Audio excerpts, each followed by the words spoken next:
근데 내가 코스피 지수보다는 좀 더 높은 수익을 올릴 수 있을 능력이 있는 것 같아. 라고 생각하면 그러면 그 종목을 선택해서 코스피 지수보다 더 초과 성과를 내면 되지 않겠냐라는 거죠. 그래서 이거는 뭐냐면 내가 이 종목 선택 능력이 있으면 하면 되는 거죠. 그죠? 예. 뭐 위험 관리는 위험을 측정해가지고 이제 모니터링하고 위험이 너무 지금 현재 이, 이 금융시장의 위험이 굉장히 커진 것 같아. 그러면 이제 원래 내가 설정했던 위험 수준을 넘어갈 수도 있잖아요. 그러면 좀 위험한 자산을 좀 줄이고 이렇게 해서 그 수준을 유지하고 하는 게 위험 관리인데 이거는 사실 약간은 전문성이 있어야지 할 수 있는 것 같아요. 어, 성과평가는 뭐 이 국민연금처럼 성과평가는 할 수 없지만 그래도 우리가 어느 정도 성과평가를 해서 내가 지금 잘하고 있다, 못하고 있다라는 걸 판단을 하셔야 된다는 거죠. 내가 잘하고 있다, 못하고 있다는 성과 판단, 그 판단을 하지 못하기 때문에 사람들은 대부분의 경우 자기가 잘하고 있다라고 판단하는 경우가 있다는 거죠. 한번 생각해 보십시오. 내가 인생을 못 살고 있어 라고 생각하면 제가 기분이 좋아요, 나빠요? 나쁘잖아. 내가 인생을 잘 살고 있어 라고 생각하면 어떻게 되는 거예요? 기분이 좋을 거 아니야. 그죠? 그러니까 뭐냐면 사실은 여러 가지 일어나고 있는 일들을 보고 있으면 내가 인생을 잘 살고 있는 일도 사실 벌어지고 못 살고 있는 일도 벌어지는데 내가 행복하려면 못 살고 있는 일은 그냥 뭔가 좀 그런 일은 별로 없어라고 생각하는 게 더 낫지 않아? 예. 그래서 세상 사람들한테 물어보면 세상 사람들은 뭐라고 이야기하냐면 자기가 착한 사람이라고 이야기해. 사람들의 평균보다 더 착한 사람입니까? 라고 하면 대부분의 사람들이 착한 사람이라고 이야기해. 그, 이 과신의 단적인 예가 뭐냐면 그 미국의 운전자들한테 설문조사한 거거든요. 어, 이야기한 적 있나? 없나? 이야기할게요. 당신이 미국의 이 평균에 비해 가지고 운전을 더 잘합니까? 라고 잘합니까? 라는 거에 사람들이 예! 라고 답변한 퍼센티지가 몇 프로라는 거예요? 80%라는 거예요. 그럼 나머지 20%는 더 잘합니다. 평균보다 더 잘합니다라고 답 안 했겠죠. 근데 그 나머지 20%가 누구냐 하면 내가 미국의 평균입니다라고. 그러니까 미국에 그 있는 사람 운전수는 뭐냐? 미국의 평균보다 전부 다 잘하는 거야. 평균이거나 20%가 나머지 80%는 평균보다 잘해.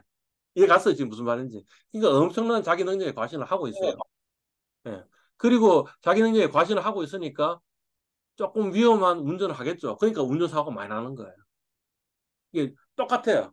이게 뭐냐면 내가 지금 주식 투자를 하고 있어요. 근데 내가 주식 투자할 잘하는 능력이 없어요. 라고 생각해요. 그럼 내가 어떻게 돼요? 굉장히 불안하겠죠. 그죠? 못하는 걸 내가 왜 하고 있어? 이래 될 거 아니야. 그죠? 그러니까 내가 주식 투자를 하고 있다는 말은 무슨 말이냐? 내가 어, 한국의 평균적인 주식 투자자보다는 잘하고 있습니다라고 생각할 가능성이 있는 거예요. 그러면 애서 내가 돈을 잃었을 때도 있잖아. 그러면 그거는 그냥 우연히 그래 된 거야. 라고 생각하고요. 내가 돈을 벌면 그럼 그렇지. 라고 생각하는 거예요. 그게 뭐냐면 확정 편향이라 그랬잖아. 그런 일들이 벌어질 거라는 거. 그러니까 이제 용어는 뭐냐면 내가 시점 선택 능력이 있냐, 아니면 종목 선택 능력이 있냐에 따라 가지고 나의 이 투자하는 스타일이 달라져야겠다라는 이야기를 하고 있는 거예요. 예. 이를테면 아까 종목 선택 능력이 있다. 종목 선택 능력도 있고 그 다음에 뭔가 시점 선택 능력도 있어.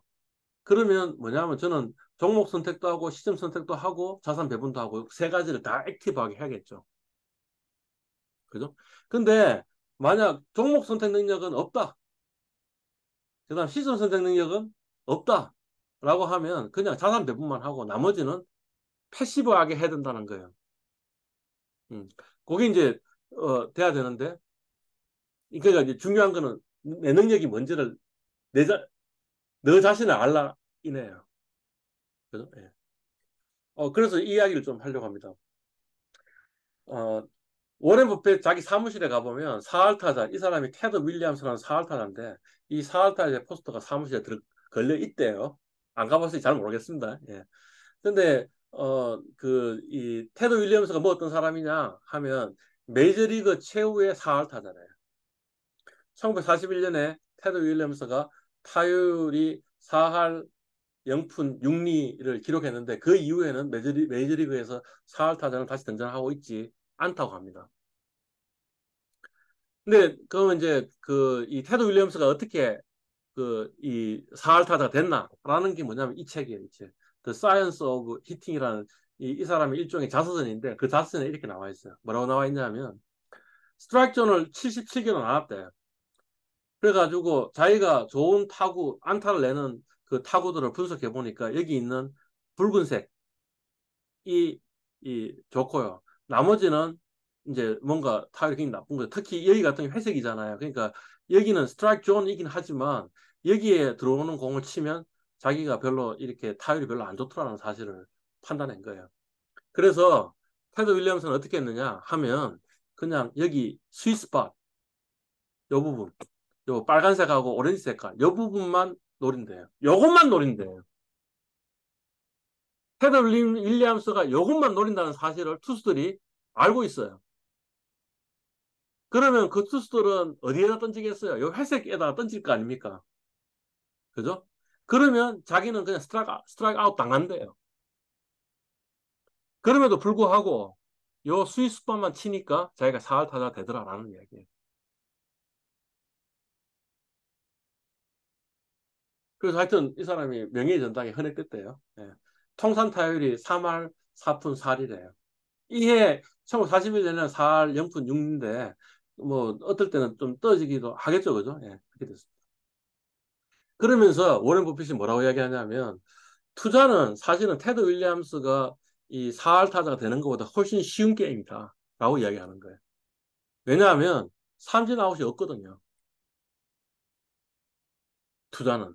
그냥 이 스트라이크 존에 오지만 내가 잘 칠 수 있는 스윗스팟이 아니라고 생각하면 그러면 그냥 방망이를 투자를 안 하고 있으면 돼요. 투자를 안 한다고 해가지고 내가 돈을 그 벌 기회를 놓친 거지 돈을 잃은 건 아니지 않냐는 거지.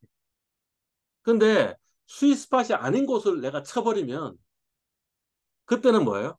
돈을 잃는다는 거지. 자, 중요한 건 돈을 잃지 않는 게 중요해요. 하면 돈을 더 많이 버는 게 중요해요. 아까 우리 앞에 강의에서 돈을 잃지 잃지 않는. 않는 게 중요하다 그랬어.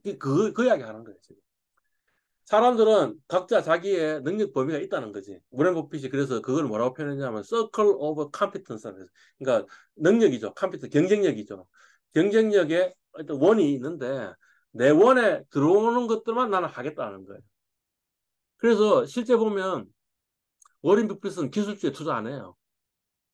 워렌 버핏은 뭐냐 하면 자기가 이해할 수 있는 기업들만 투자해요.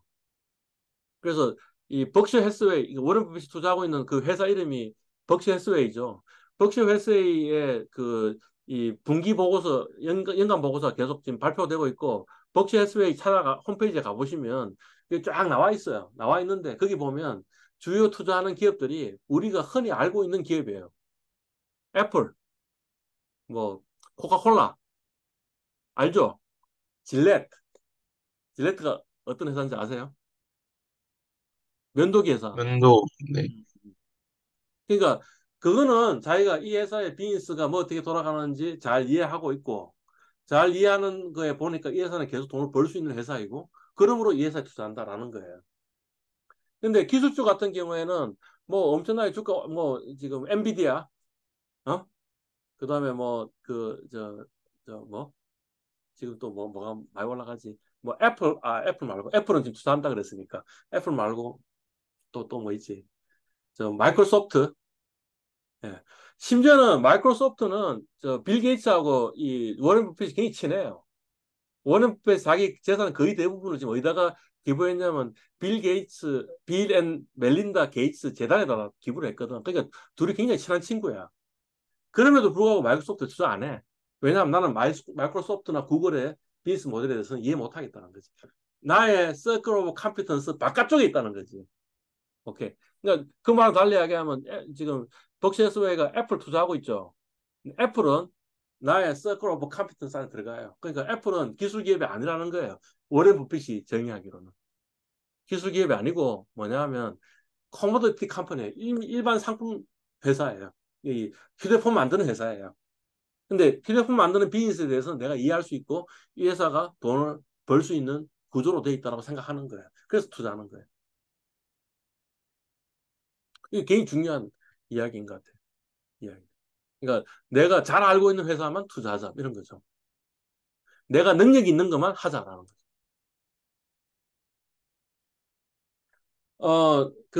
이제 워렌 버핏이 자기 부인을 위해가 자산 배분을 하고 있는데 그 자산 배분은 뭐냐면 주가 지수 ETF에다가 90% 투자하고요. 그 다음에 장기 국채에다가 10% 투자하고 있어요. 그런데 벅시스웨이 자산 배분을 보면 뭔가 코어 종목들이 있는데 그 코어 종목들이 10개에서 15개밖에 안 돼요. 인덱스이면 수백 종목에 지금 투자하고 있는 거잖아요. 이상하잖아. 자기 부인의 자산 배분을 위해서는 인덱스에 투자한다 그랬는데 실제 자기가 운용하고 있는 회사에서는 이 종목들을 어떻게 하고 있냐면 아주 집중해야 투자를 하고 있잖아. 왜 이런 모순이 생겼냐라는 거죠. 그 이유는 뭐냐면 이런 거죠. 내 마누라는 저 종목 선택할 능력이 없지 않냐 이거지. 그러니까 패시브하게 투자하는 거죠. 그냥 인덱스에 투자하는 거죠. 반면에 나는 종목을 선택할 능력이 있다라고 자기가 믿는 거죠. 그러니까 어떤 종목에 집중 투자를 하고 있는 거죠. 그러니까 답은 뭐냐면 내가 종목 선택력이 있으면 집중 투자를 해도 되는데 내가 종목 선택 능력이 없으면 그냥 인덱스에 투자라는 거죠. 아까 제가 패시브라고 이야기했는데 여기 패시브라고 했는데 그 패시브라는 말의 의미가 뭐냐면 그냥 인덱스에 투자하자라는 이야기죠. 어, 여기 패시브는 뭐냐면 그냥 전술적 자산 배분. 그래서 주식을 원래는 5로 투자하기로 했는데 이번에 주식시장이 좋으니까 7로 늘렸다가 이번에 주식시장이 나쁘니까 3으로 줄이고 이런 짓은 안 한다라는 게 지금 패시브고요.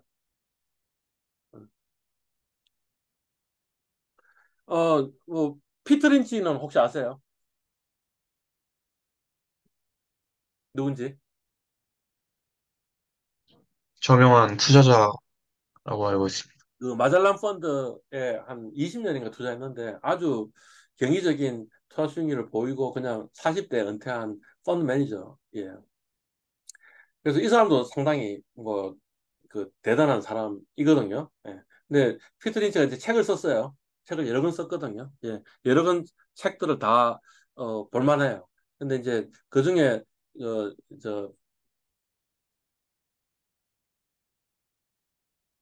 갑자기 영어 제목은 잘 모르겠고 한글 제목은 월가의 영웅들이라는 이 사람이 쓴 책이 있어요.